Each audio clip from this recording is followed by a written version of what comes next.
Good evening and welcome back to Dutv. It's been a long summer, but the league season's finally back underway, and I'm back at long last alongside Hall of Famer, Scottish Cup winner. It's the Dublin Dreamboat, Mr. Seán Dillon. How's it going, Seán? It's great, buddy. Great to be back with you. Good to see you. Good to see you. Good to be sitting next to you as well. Now, social distancing is a thing of the past. This, obviously, very exciting new thing for us. COVID season, it was important for us to obviously get that content pre-match for you. But now we're all back in the stands, we've got our seats back, got our season tickets on the go. What we thought we'd do is have these social Friday evening shows now and again where we can just, relate to your life, have a little bit of fun, have a little bit of crack. We've got some great stuff coming up. We're going to be chatting about the Rangers game. We've got a great wee interview with Paul Hegarty. We've got a very special guest. But this evening, it is also all about you. Yous at home are participants here. So I've got the YouTube comments up. You can fire your questions at Seán or at our very special guest, and we will read them out. The guys will answer them here. And I'd also like to know your take on some of the evening's talking points. So we're going to be talking about our favourite Lauren Shankland moments, because that Shanks away. And we're also going to be talking about League Cup memories. Sounds exciting, eh, Seán? Buzzing, pal. Buzzing? Yeah. How's your summer been? It's been good. Yeah, I enjoyed it. Nice little break. Then preparing for pre-season again and back to it. Yeah, all good, buddy. All good. Good stuff. Should we bring our guest in? Yeah, let's go. Right, hold on. Here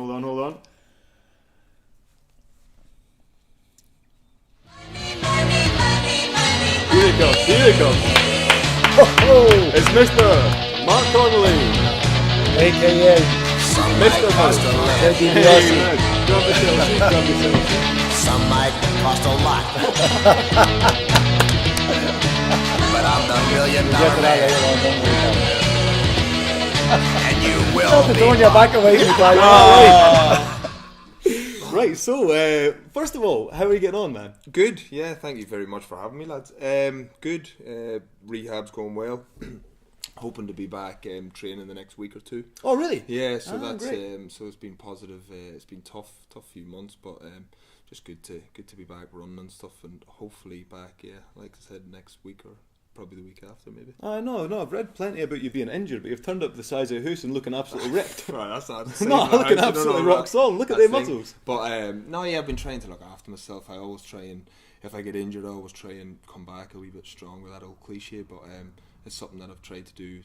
Probably the older I've got, the more of any injuries I've had, I've always tried to come back stronger and come back better, and mentally and physically. So hopefully you'll see a difference when I'm back.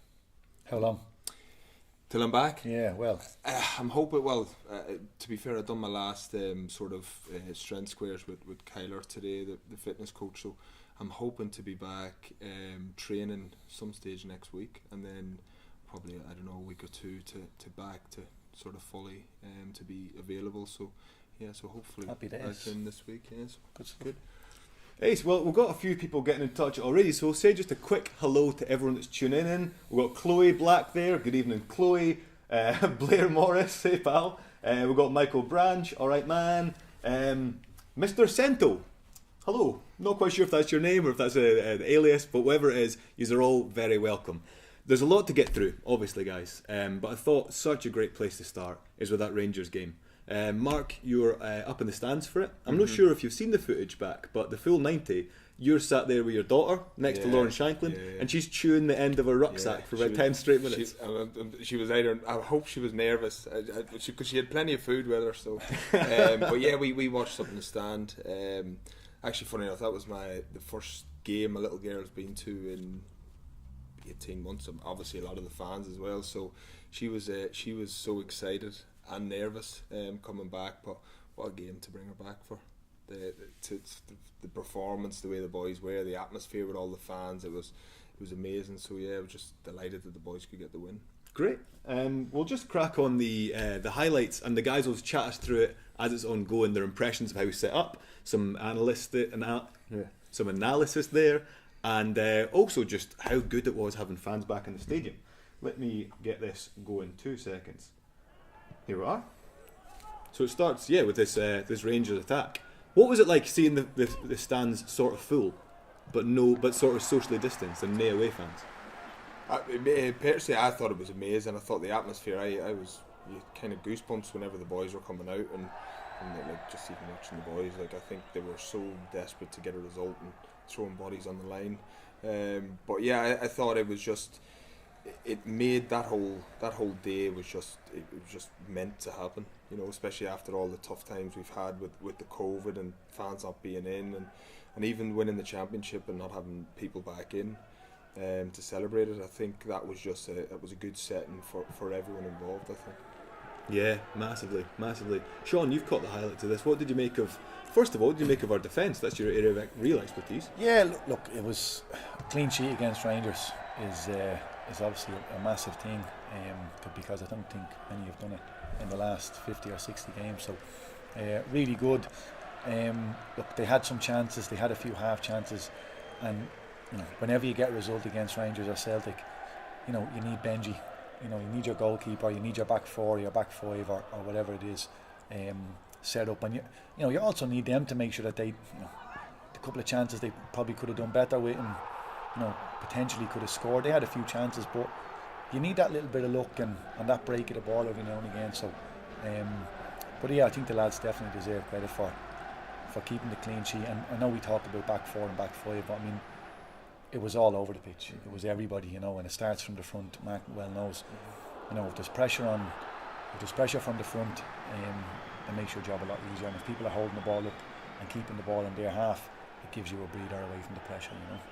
Absolutely, yeah, and I totally agree. I think the biggest thing for me to take away from Sunday was after the start against Aberdeen, and there was a lot of questions being asked and how the boys played and so, but being in amongst them and training. Obviously I'm doing rehab, but the lads had a meeting in the week and they went through absolutely everything in the Aberdeen game which they weren't happy with, and the coaching staff and the players just sat down and went through what way they're going to do it against Rangers. And I think you could see, I could see in the week when they were training, the way they were setting up and setting up the shape and setting up the way they were going to hopefully counter-attack against Rangers, and as everyone's seen, the will to win, but also the organisation. And I think hats off to the players, obviously, because they're on the pitch, but hats off to the coaching staff for getting the boys set up so well after, like I said, after a disappointing start away at Aberdeen.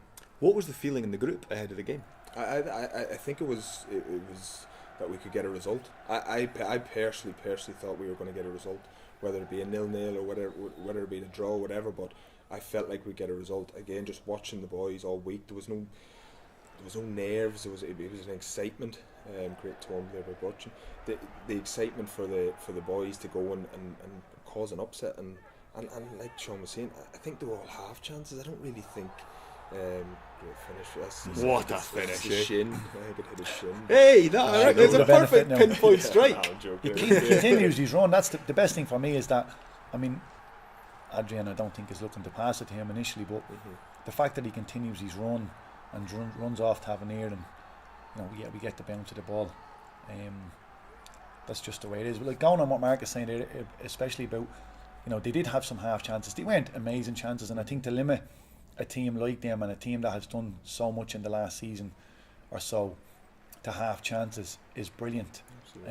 But it's also a lesson that, you know, not anymore, I don't get to see it anymore, but there's nothing worse. You go through a full week's training, you know, you plan for a game, you have meetings, you talk about it, you discuss everything, and a break of the ball that might have went for them could totally just you know, crash that, and they leave Tannadice like that, you know, on another day that goes in, and you know, the tide turns, they might get a scrappy second, and all that work that was done during the week goes out the window. And you know, so I think it's a great insight when you're speaking to people amongst, I know myself from my own experience, but speaking to people that know what's going on, you know, throughout the week, and the work that goes in, and it's not a case of just, well, they just go and do this and they just go and do that, and I'm sure Tam and the staff will be only buzzing the fact that, you know, they've put a plan in place and it's come off, and there's nothing better than doing it against one of the old firm, you know. So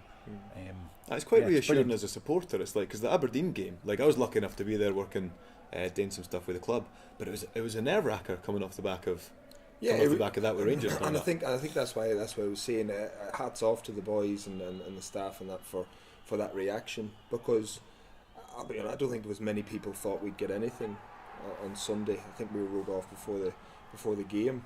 So for the boys to do that, and like I said, for them to the shape and the way they pressed, the way they made it difficult for Rangers throughout the whole game.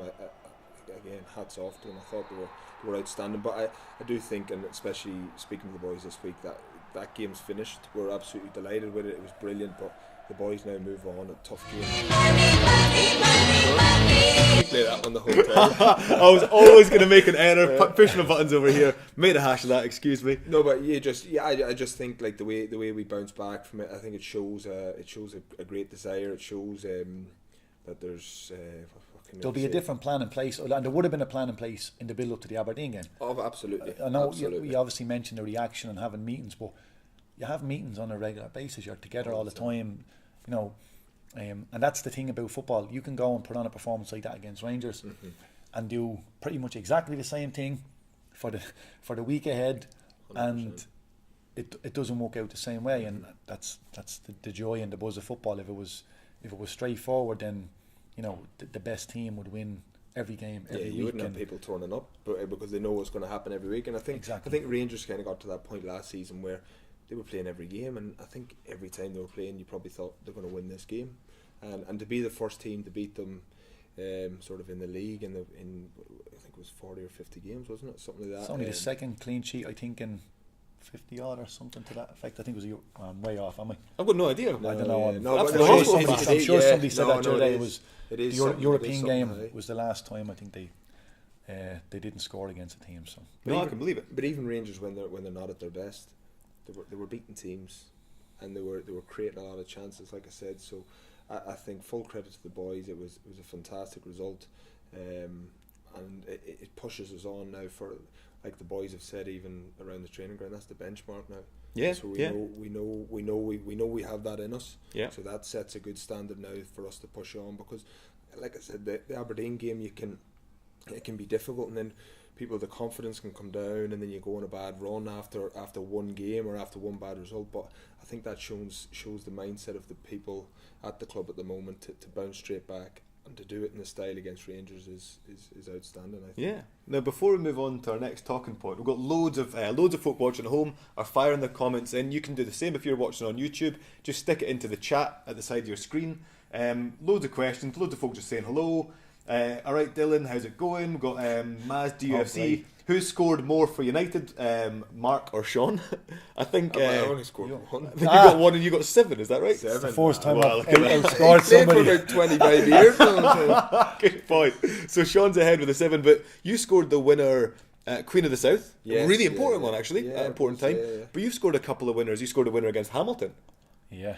Any other winners that you can mind? Got a draw against Celtic with a header? Nah, a lot of draws, pal. Scored in a win against Inverness. Barry Robson tried to steal it, though. He had 2 penalties, and I crossed it in, and he claimed he got a touch. I think he got the bonus for it, I'm sure, at the time, but I got the goal. Thankfully. Steph DUFC is asking, Dillo, what's your second favourite game that you played for United? Presumably first Ulster Cup final. Yeah. Second favourite game? One for the archives? Wow, the semi-final against Aberdeen, League Cup. Aye? Yeah, that was a good buzz. Steph, what was your second favourite game that Sean played for Dundee United? I'll throw that back to you. Alex Marr saying, announce Niskanen. Not really our job. I wish it was, but we're not here to announce players. But on the subject, we're at the transfer window. Guys, we've just announced Mark McNulty's back. Really exciting news as a supporter. Like, obviously a quality striker for where I'm sitting. Got 12 in 25 during his time at Hibs. With us, I think it was like 5 in 20 or something like that. Tell us about him as a teammate, and then tell us about him as a player. As a teammate, he's a great boy. He is the person you want in the dressing room. He's been there. He's done it down in England. He's done it up in Scotland. He's a very, very good player. I think he probably was disappointed he didn't play as much in his preferred position, sort of as the main striker. But it was difficult because we obviously Lawrence. Being Lawrence is difficult to sort of to play him ahead of him, but I think he'll come back now hoping to play sort of as a main striker. But I played against Sparky down at when he was at Coventry the year they got promoted, and he's an absolute handful. His movement's amazing. He's quick.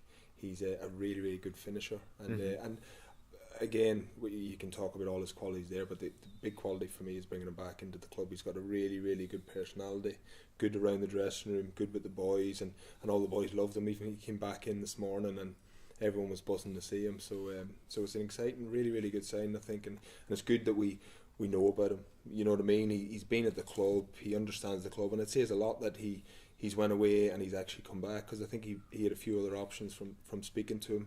So for him to decide to come back to Dundee United means that he loves the club, you know. A good buzz in the dressing room as well. Like the fact that Lawrence is gone. Yeah. You know, to have somebody coming in straight away that you know is you know. Yeah, it's top a huge quality. one. Yeah. Because the last thing you want to be doing is lingering on for the week. Who are we getting in? Is there somebody coming in? Yeah. So yeah, to have him in straight away must be a big buzz. Yeah, well, it was, because even with Shanks leaving, I think it's such a big personality in the dressing room, but also an outstanding player. And you know, if you give Shanks the ammunition to score, he 9 times out of 10 he'll score them goals. So I think the timing of it was probably spot on. I'm not too sure if he's involved tomorrow or not. I don't know what's happening there, but it's like Sean said, it's a good buzz in the dressing room. It's just good, right timing. Obviously Shanks is left, everyone was disappointed, and then all of a sudden you get that little bit of a lift of Sparky coming in. So the timing was spot on, definitely. Great. So let's chat about that. Lawrence Shankland was obviously the biggest piece of excitement we've had around here in a few seasons. You know, like for the Championship, like Pavel was obviously a really good striker as well, but Shankland coming in, firing in 1 billion goals in a season, like straight up as soon as he's there. Like he had a tremendous buoyancy about him. He seemed like such a fun guy. Sean, first of all, tell us about your thoughts on Shankland, and then you've picked out a moment you can introduce for us. Yeah, look, what am I going to say that hasn't already been said about him? I've been very lucky that I've got to come to a lot of games, working with your good self, buddy, and to see him, his movement is brilliant. I mean, talking to my eldest son Shay, you know, likes to play up front, and you're trying to explain to him and get him to see the movements, and anybody that you're coaching, doing a bit of coaching, when you're trying to explain, you just show clips of him all the time, his movement. You know, you can't be that lucky to be in the right place at the right time all that time. That's not luck. You know, it's by design. It's, you know, it's knowing, it's having the vision to see it, the awareness, working on it, and then to be able to finish it. Again, you know, there's only a certain amount of that. Can't say it's all natural. It's not. He's worked hard on his game. You know, appreciate people go, natural finish and all that. He's had to work on that. That's not something that just happens. You know, he's not just born with being able to put it in the net. You know, he's had to work on that. So listen, delighted for him as a person. I don't know him very well, but for him to get a move and to go on to bigger and better things with this new club that he's got. So yeah, I wish him all the best. And the moment you've picked out? The moment is probably being selfish here, because I was commentating on it and I got a real buzz out of it, but his goal against St Johnstone was just outrageous. Like, I mean, look, we've seen loads of these. It's a good header, look. Yeah, great header. Over the years, you know, you've seen a few of these, and honestly, like, you know, it's just so good. There's so many things that are against him on it. You know, the lack of time he has, the fact that it's moving around the pitch. Billy won't mind me saying it wasn't in the best of condition. You know, he's having to stretch for a little bit, and it's not. You know, it's so meant. It's so, I don't know. It's just, it's perfect. It has to be perfect, because if you look at, you know, how close Sander gets to saving it, there's only a tiny gap for him to get it into. So yeah, for me, it's an obvious one, but. Listen, but I think what Sean was saying there, even about showing his lad and showing boys clips of him, I think for someone to even think about doing that from that position, that says a lot about the person, how they are as a player. Mm-hmm. Like, obviously, you have to be confident. In there. You have to have confidence, and you also have to have the ability, even just to see the keeper. I'm probably looking there. I'm thinking, right, who can I pass this ball to? Obviously, different positions, but you'll have a lot of boys, a lot of strikers that probably play up front.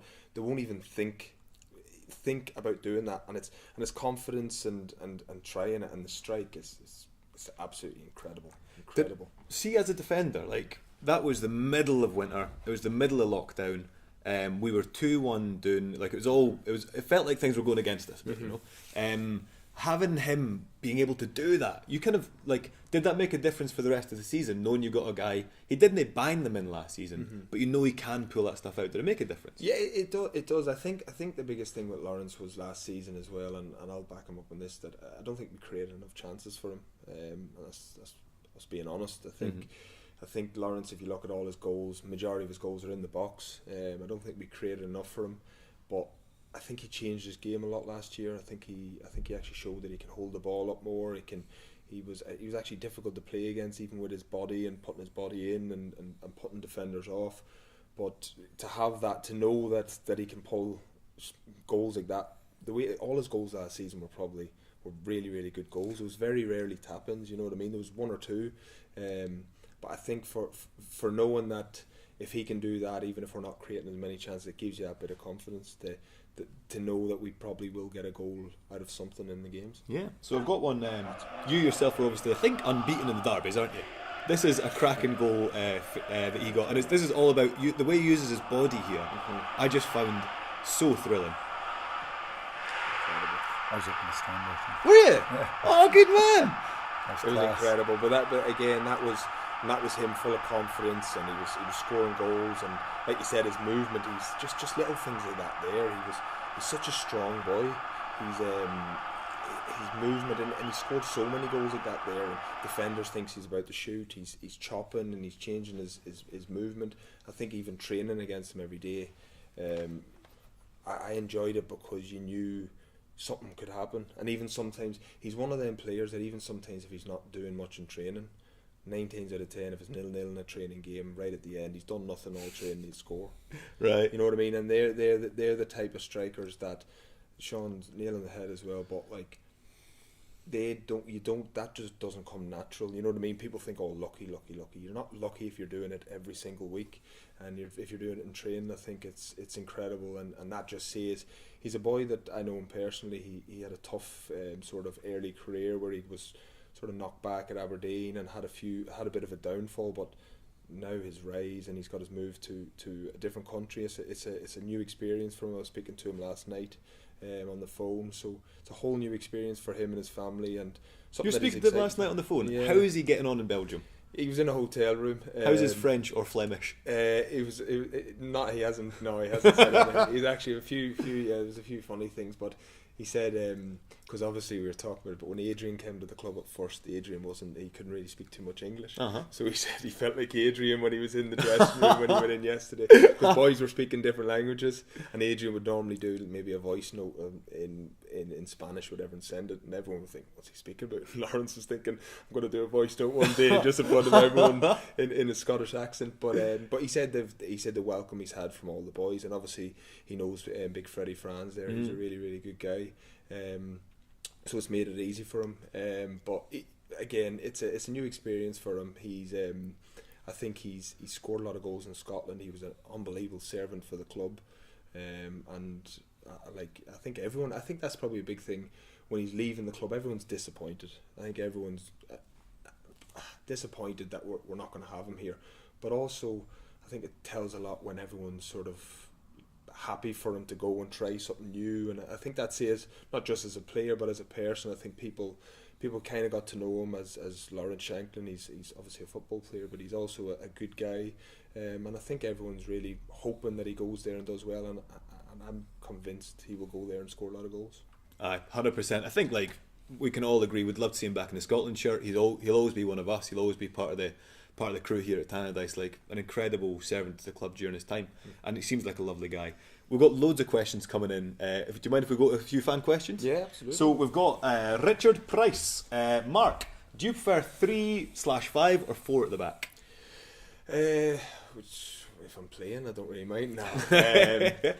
I think I've always been used to a 4.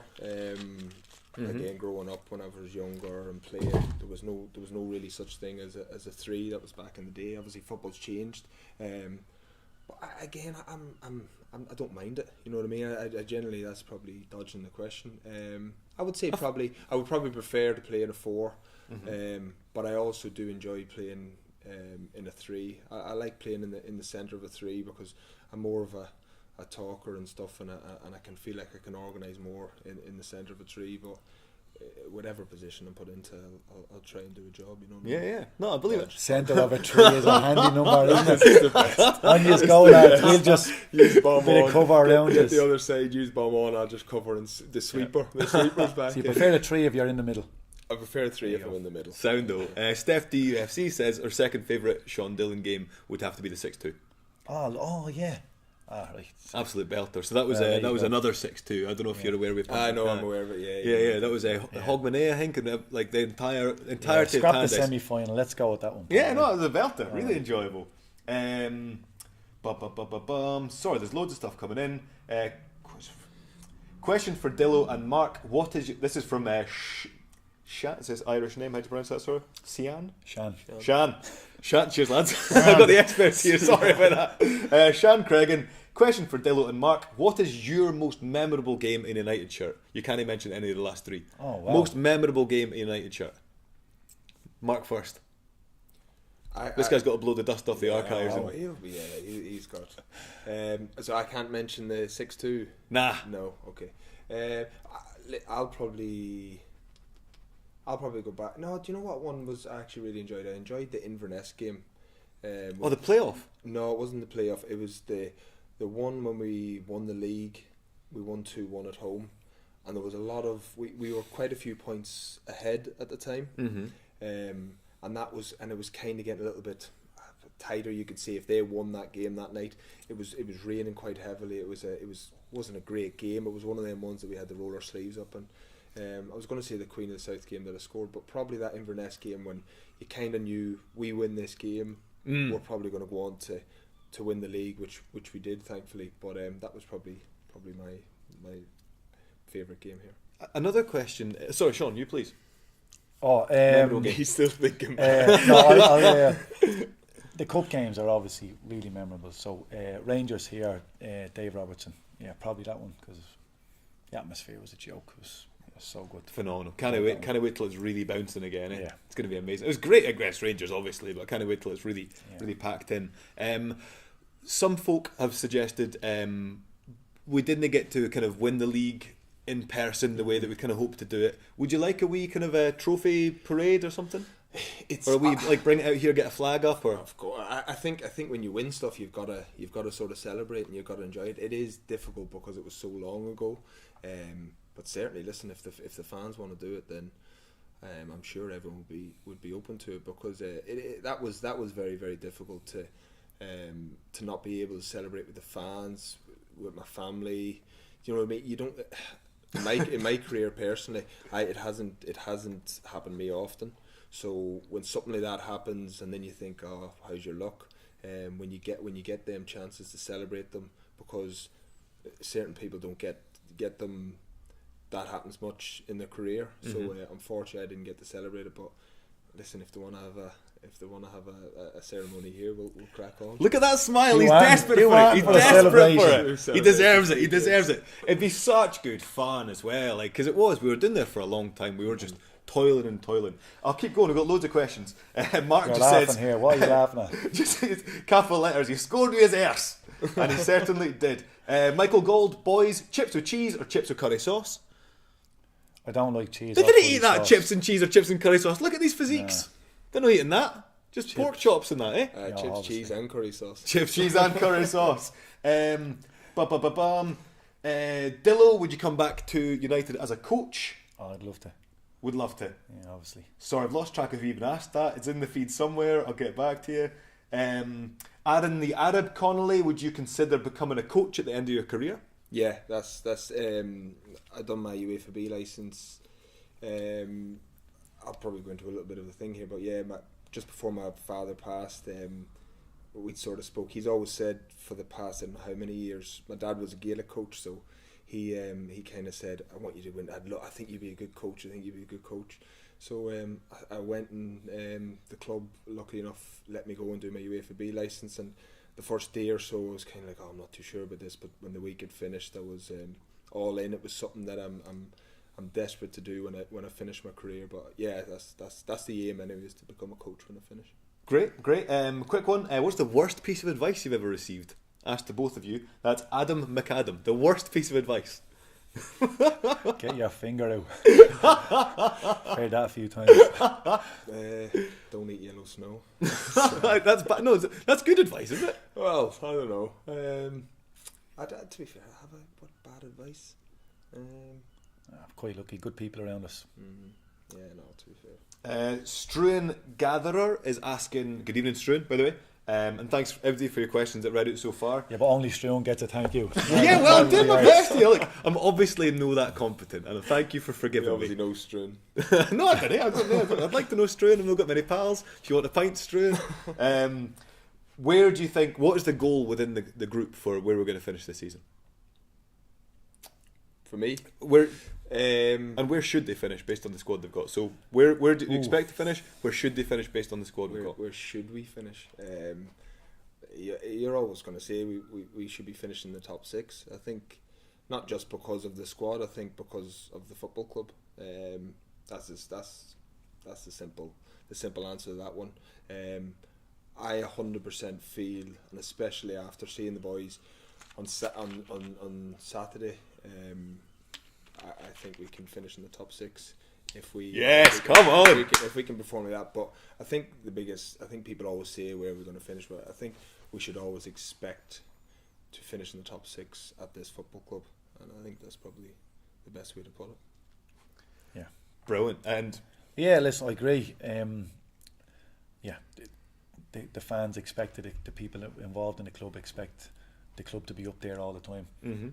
So there is an expectation, rightly or wrongly. That's the way it is, and that comes with playing at a big club. So yeah, I hope that it's going to be top 6.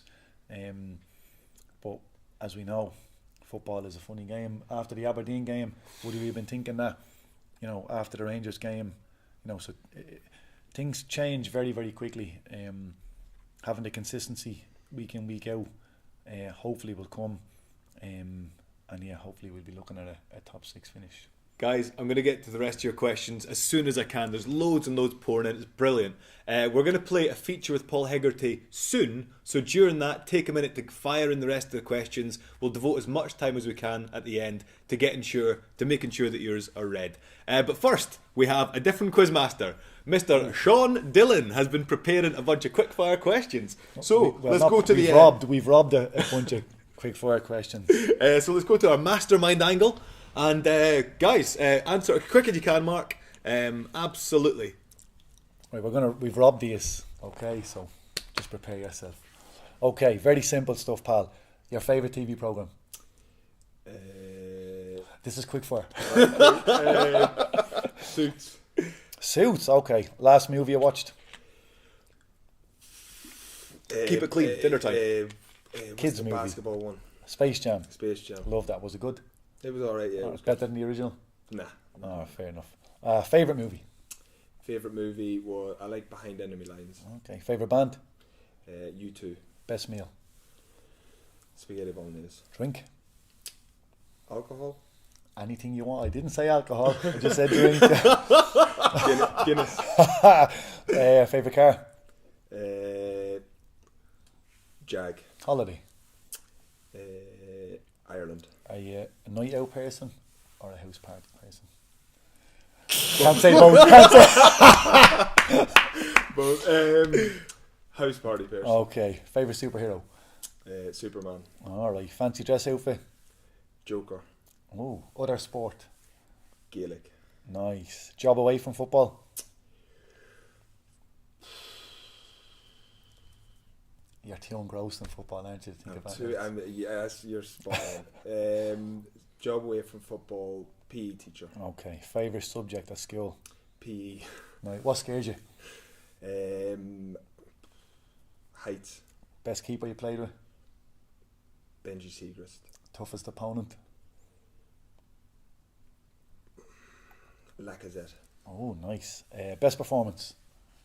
Personally? I'll go Queen of the South game. Worst performance?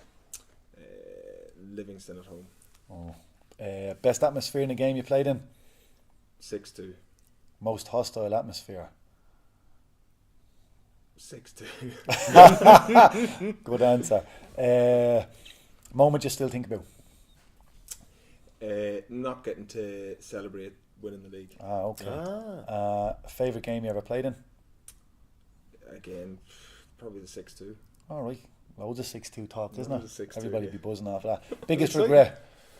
Biggest regret. Not bringing a mask with you.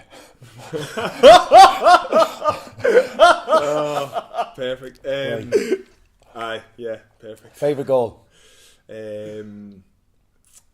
Probably my first goal in the football league, Crawley. First Against ever who? goal. It was against Colchester. Nice one. United. Header? No, it was back post, little tap in, little nice. Lauren Shankland. Good stuff. Best away ground? Best away ground. Hearts is actually quite a good away atmosphere. Love that, pal. Let me see. We're nearly there, buddy. Who was the greatest of all time? Footballer. Greatest of all time. Roy Keane.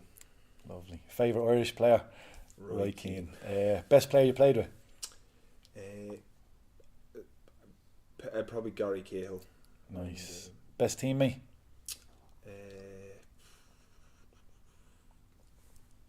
Shanks. Oh, okay. Who's the joker in the dressing room?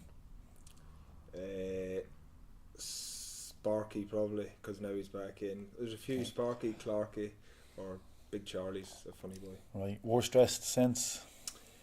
Worst dressed since Clarky. Most stylish player? Jando or Benji or me. It's just as well the camera only stops where it is.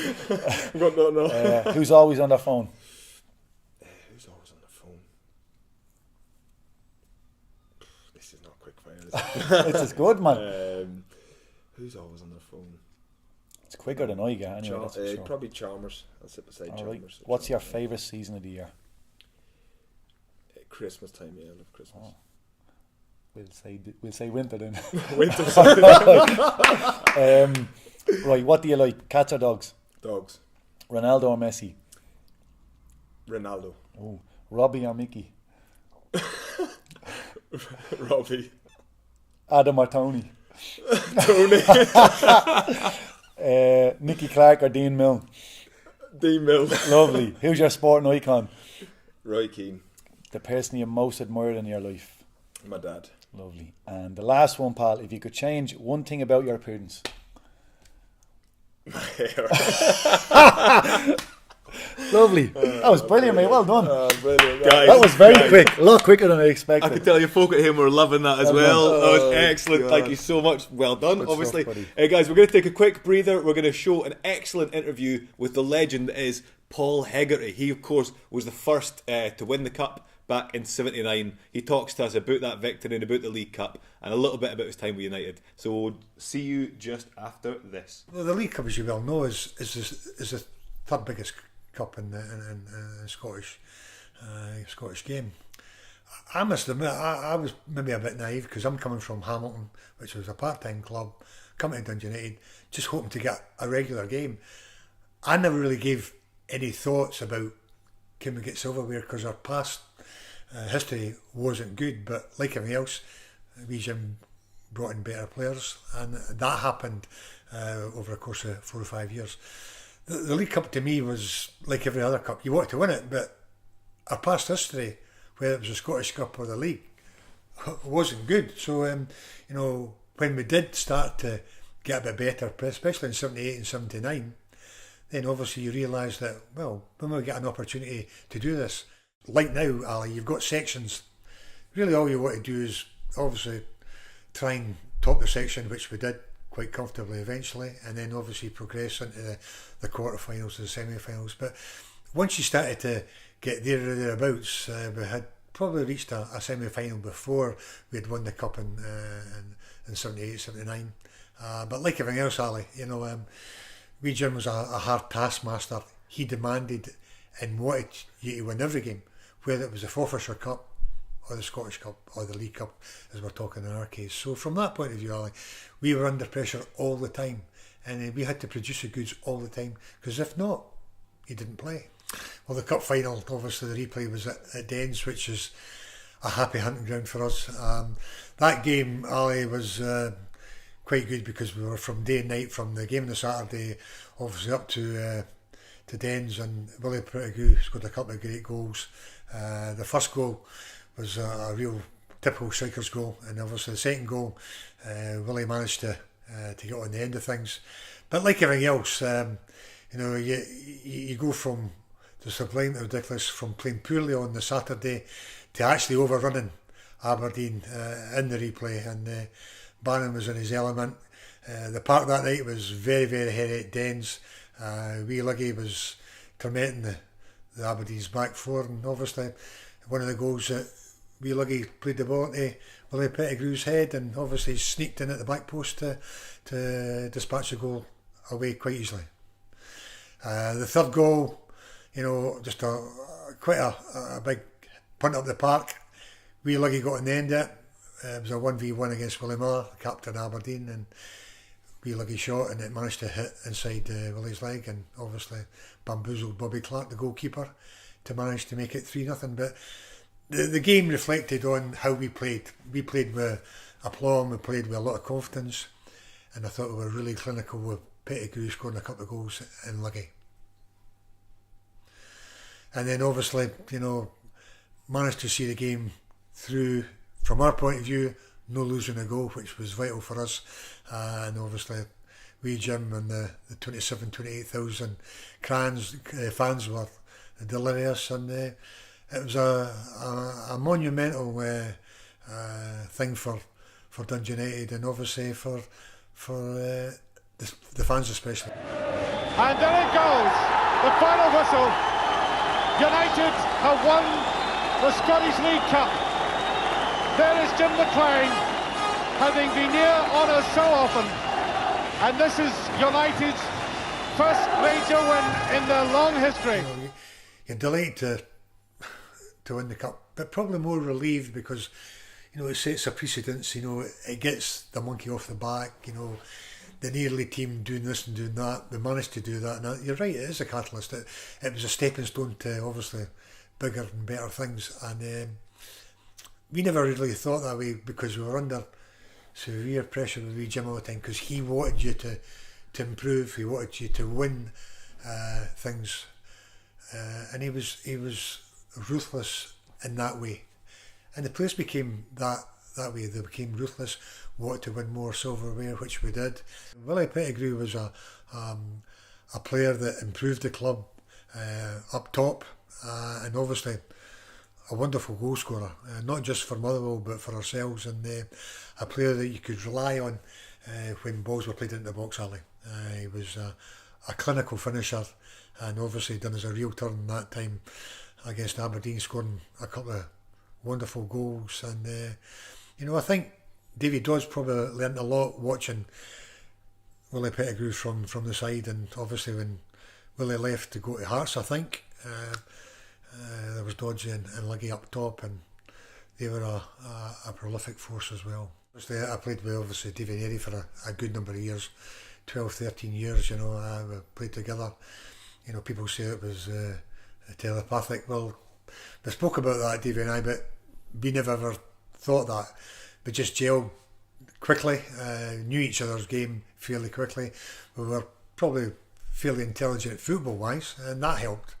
The strip in the background was probably like me, it's a bit faded, a bit jaded, but it's nice. It's nice to look upon.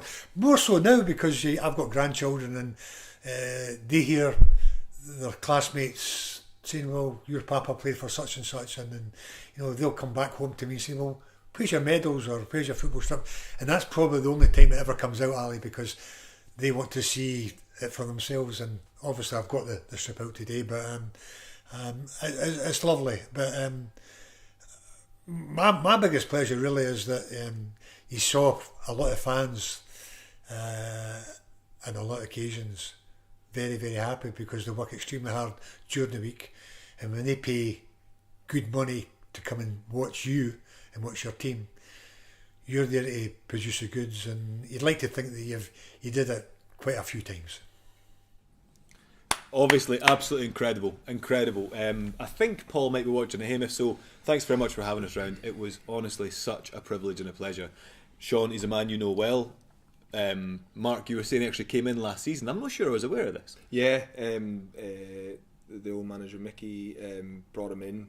I think he just had a chat with the boys to basically just tell us how big this club is and what it means to everyone and what it means to him. And it was just, you're sitting there and you're taking a sit back and you're listening to every word he's saying, and he was so passionate about the club, and obviously as a player he was incredible. But it was amazing to see that passion and desire he still has for the football club, and us to get that in a meeting, and sort of him to sit down in front of us and speak to us was incredible. Now, Sean, what is this? What is it, man? You can tell everybody what it is.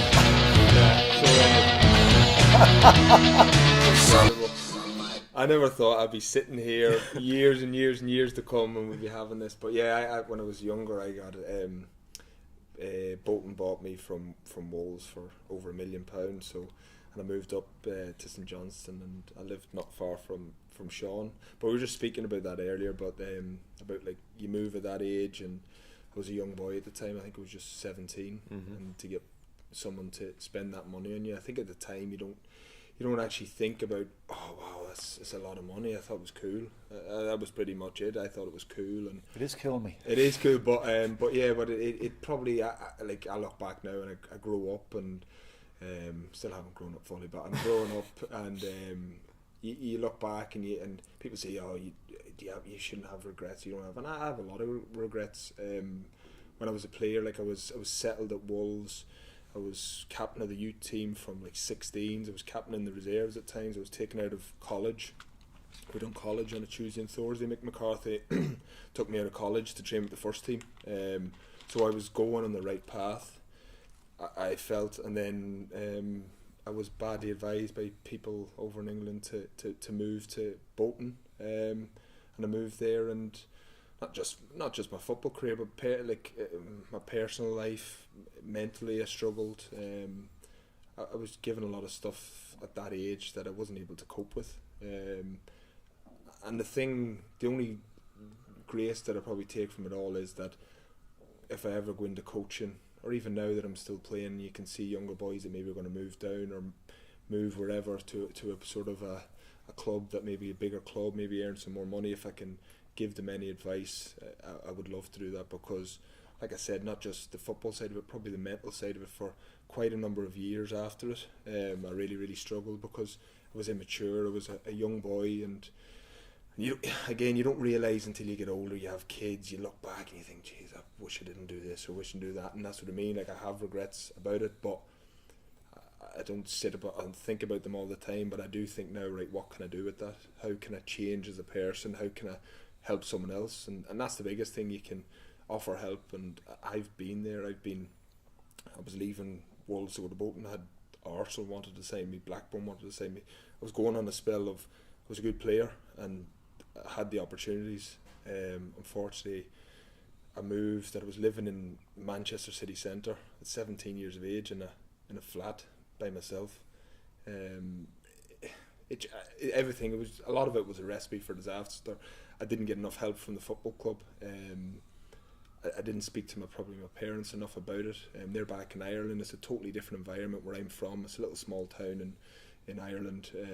So yeah, loads of things. But now I look back at it and I think to myself, I have an opportunity, still being in football, still being around some younger players that maybe go on to have that similar path. And if I can help any of them in any decision making, maybe the smallest or whatever, then I will try and help. Sorry, that was a long answer, but no, this is the quick fire bit's done. Yeah, all right, yeah. It's amazing to think that being bought for over £1 million and your wages, I don't know, many times multiplied, God only knows how many times, can be one of the biggest regrets of your life. Yeah, well, I went. Or one of the biggest disasters of your life. It's totally incredible, but that was it. Like, I'll not go into specific, but I went from £90 on an apprenticeship wage to more than £90. A lot more than £90. Tell us, Mark. Not so much. Yeah, but it was a lot more than £90. But like I said, yeah, I was silly. I was immature. I was being a... That's how you became known as Ted then. But Ted, yeah, the money man. million- right, yeah, the $1 million $1 million man. man. Yeah. But yeah, and that's it, and I look back and I have a joke and laugh about it, but I still do look back at it with regret and how I behave, because that's not how I see myself as a person.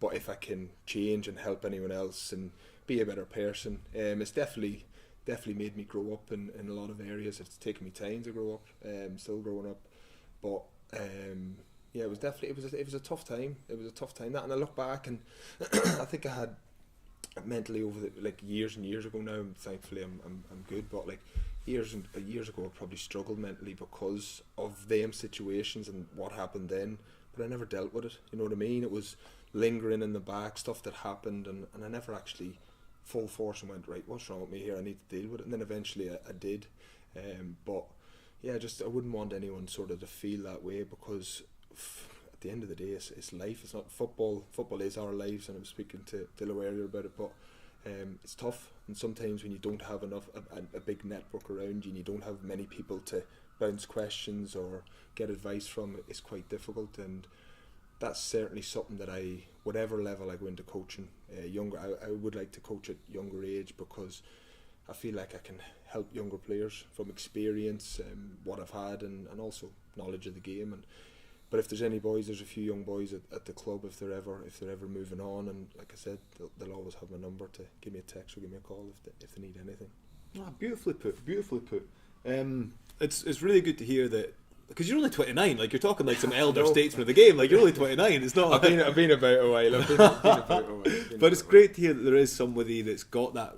You've been through it. You've got that reflection, and it's good to hear you as a person talking about, trying to improve your own quality of life through better mental health. That's something that's really important. I don't think it's probably spoke about enough. I think it's, to be honest, actually, I must say it is spoken about a lot more now than say when you were a young boy, when I was younger. The 1940s. 1940s, that's terrible.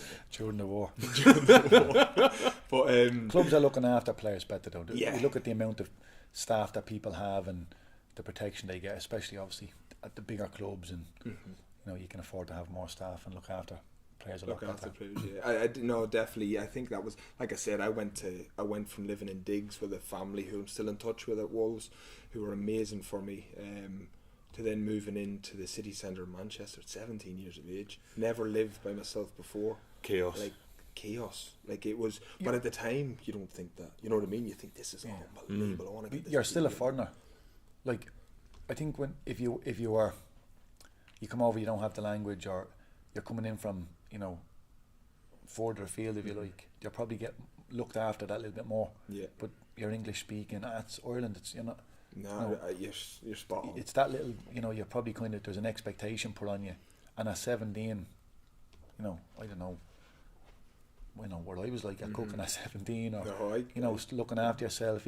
Simple, basic stuff that people take for granted. It's already having the money, but it's life skills, and I think you're spot on. I think for me, where I've been brought up, it's a little small town, and I always trusted everyone. I could leave my front door wide open for a week and not be in the house, and no one would. Maybe someone would go in and make themselves a cup of tea and go off. I know you laugh, but that's the truth. But I always trusted everyone. You know what I mean? Everyone, and then all of a sudden you go over there and you're getting told about this contract, you're getting told about this car, and you're getting told about this flat and this, and you just trust everyone. And then you get burnt, and and then eventually you have trust issues, and then you worry, and you're constantly very, very difficult. Very, very. He's right. I think that upbringing where I was from Ireland, to coming over to England, definitely at that age, probably I was naive and trusted too many people that probably I shouldn't have, but learned, and I think with me in life, probably over the years, me and my wife have spoke about it a number of times. I always learn, but I always have to deal with it the hard way. I always have to, maybe a mistake happens or something. Some people don't have mistakes, and some people don't have anything that happens to them and they learn from it. Unfortunately, sometimes I've had mistakes and stuff's happened to me and I have to learn from it, and that's just the way my life's going. But feeling good, feeling strong, and happy. Yeah, I really hope that, I know you've got a bit of a contract extension signed relatively recently here. I hope you can just enjoy your football, contribute, and enjoy yourself. Yeah, no, and the thing is, you said it, and I think sometimes I do feel like I've been around first teams and that from a young age to now. I'm still 29. I feel like in my ability. What's Charlie Mulgrew? Sorry, is he Charlie's almost got a decade on you? 34, 35. Yeah, but again, and even for me, like Charlie's come in, and I can learn from him.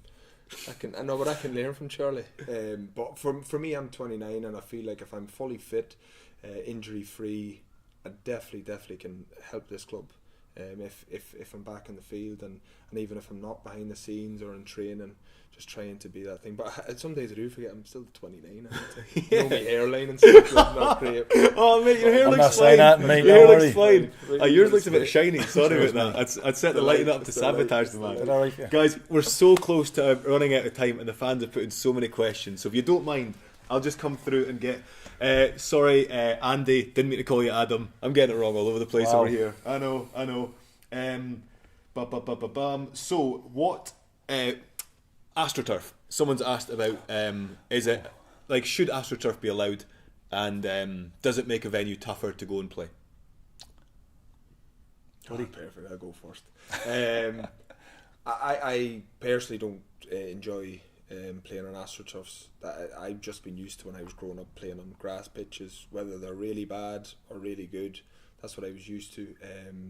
I picked up quite a few injuries at Kilmarnock at the time. That was Phil Profit. Thank you very much. Carry on. Must know, Phil. So that's another friend of his. So I picked up a few injuries at Kilmarnock, and when I was down in England, we never played on any AstroTurfs. We never trained on AstroTurfs.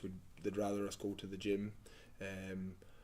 I do understand that football clubs at certain levels need AstroTurfs. Me personally, in the Premiership, I would prefer it all to be grass, but I totally understand it. Obviously Sean will probably be fit to go into more detail about it, but the lower leagues I can understand having AstroTurfs, but I think there has to be a certain standard of AstroTurf.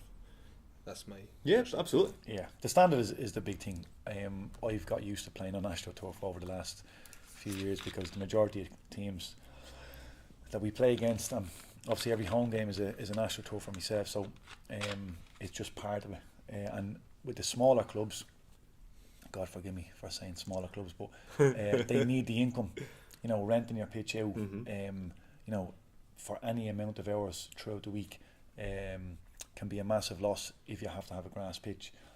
Also, your ground staff, there's not as much maintenance, but there is a certain amount of maintenance, and if it's not upkept, you know, it just goes really bad.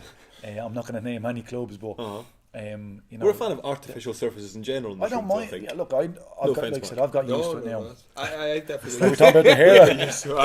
But on that, just to link us on, because we've got to get through. Yeah, right, let's move on. DUFC 1983 and Bovril are interested in Ian Harkes' hair. What's his routine? Because it does look pretty glorious. He's brought it up. You brought it up. Feeling really awkward about the hair chat. Ian's is unbelievable. Like I look at him with jealousy every single day. Big Charlie Mulgrew as well. So I don't know what he does. But I hope he tells me what he does. Lewis Anderson, what was your thoughts when you first saw the kits for this season? That's my neighbour. Oh, aye. Yeah. Hello. Me personally, I like them. I like the kit. I like the away kit. I like the white one. Really like the goalie kit. Oh, aye. Yeah, I like the goalie kit. But yeah, I like the kits. I think they're nice. The little buttons. Little buttons and that. Yeah, it's nice. So yeah, definitely. I went and bought mine the other day. I would say so. Another good question here is Chris Maguire. My neighbour played against Mark and says he's a psycho. We were chatting about this off air. This is, I don't know, yeah, Chris Maguire, who's your neighbour? Grassham. But yeah, like when you are playing, because you're obviously a really like easygoing guy, lovely to chat to, good around the dressing and all that kind of stuff. He does turn into a psycho. Gives me the fear the way you react sometimes on the pitch. Tell me about it. I don't know. I think I'm just a passionate person. I really don't know. Like, see when I'm out there and he tells me about the way I swing my arms and that when we lose a goal, or even wreck it, Ralph. Come on. Even when we lose a corner or whatever, I generally don't mean to do it. It's just a reaction that I have, and then when I've come off the pitch, someone will say, "Did you see the way you were doing?" I'm like, "Oh no, what was I doing?" But I just wear my heart on my sleeve. That's the way it was, and sometimes you probably think people would say something about, "Oh, you shouldn't do this, you shouldn't do that," and you try and come away from that, and then you just don't play the way you play. But I think I personally feel like I play better when I'm on the edge and I'm really up for a game. Sometimes probably overstep the line, but that's just the way I am. Yeah, like you're not playing your best unless you're bleeding, kind of thing. Well, yeah, I do think that sometimes if I feel too calm, or I feel like the game's a chilled out game and I'm maybe not joking and laughing, but I don't feel I need to be on it. I need to be talking. I need to be loud. For myself, and that's how I get it. That's fine. Mazda UFC, Mazda UFC 1983. Do you prefer living in Scotland or England? Only one answer here, pal. Scotland. Thank you. Scotland, hands down. Jason Cumming, this is for both of you. Do you prefer shooting down the slope or up? It's been a while. Like, obviously, playing down was the obvious thing to say because the way the fans were in the Eddie Thompson and the buzz about it and stuff, but teams would come and turn us around and so listen, great memories going both ways, some great goals scored at the shed end as well. I think last season it didn't really matter because there were no fans, so but definitely Sean's right. I think down the hill is probably better when the fans are in. Some guy I used to work with saying, good to see you're doing better than you were when I worked with you. Cheers, Rab. We've got, what's the score predictions for tomorrow? Sean first, then we'll go to Mark. Score predictions, doing away air, tricky wee tie. Yeah, well, look, a game that will be expected to win, I would say clean sheet. 2 goals, maybe 3, hopefully. Yeah, that'd be fine with me. Mark, how do you see it? I would say, I think I fancy 2-0 tomorrow. And again, what Dillon said there, it's going to be a tough game. Ayr is not an easy place to go to. Cup, and the biggest thing that's me not playing, obviously just looking at it, though, we're 2 wins away from Handon. That's the mindset. 2 wins away from Handon. Yeah, that's true. Next one's a quarter. The mindset. I think with the when you're doing the group stages at the start, I don't think you actually take that into total consideration. But then actually now when you're at this point, you're thinking we're 2 wins away from Handon. So and the fans are back. Yeah. Guys, I'm going to say I'm really sorry that we have run out of time. I know, like everyone at home, by the way, is saying they're loving this interview. They're saying thanks for being so open and honest. They're loving you being back and everything. They're keen to get you back coaching. They're keen to have you all about the place. Guys, thank you so much. Hey, at home, thanks so much for firing all your questions. And sorry I got everyone's names wrong and kept on misunderstanding your questions and stuff like that. I'm doing my best. I'll get better, I promise. But thank you so much. We enjoyed it. Mon United for the Morn away at Ayr. And let's hope for a really good league season. And let's hope to see you back on the pitch as soon as possible. Gain at your record, Ralph. Well done, bud. Thanks very much. We've got a final wee video here for the women's team, looking ahead to their season. The league season for them starts soon.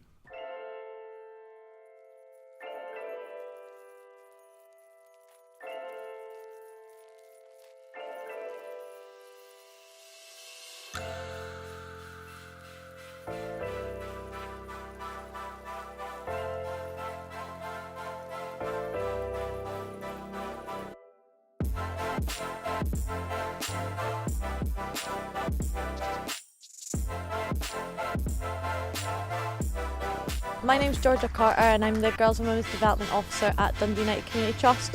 So my role is to look after the Dundee United Girls Academy, who currently have teams from under 7s to under 17s, and this academy runs underneath the Dundee United Women's team, who are currently competing in SWPL 2.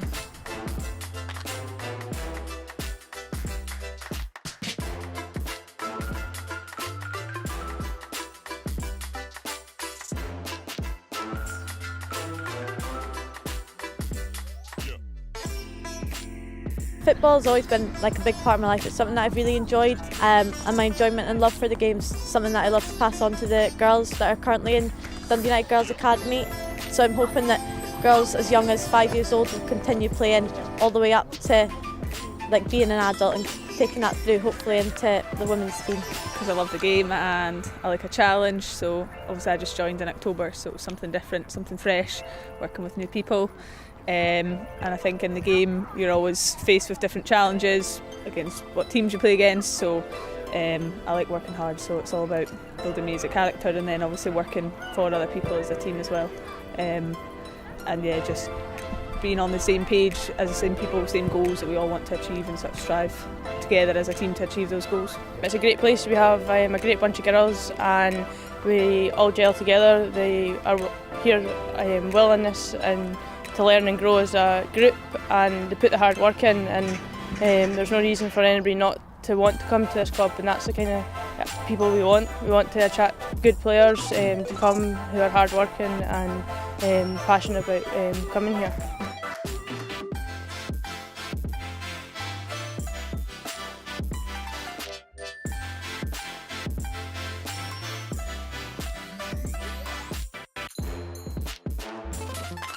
People don't sort of realise how much the sponsors actually mean, and that is obviously a massive part for all the girls.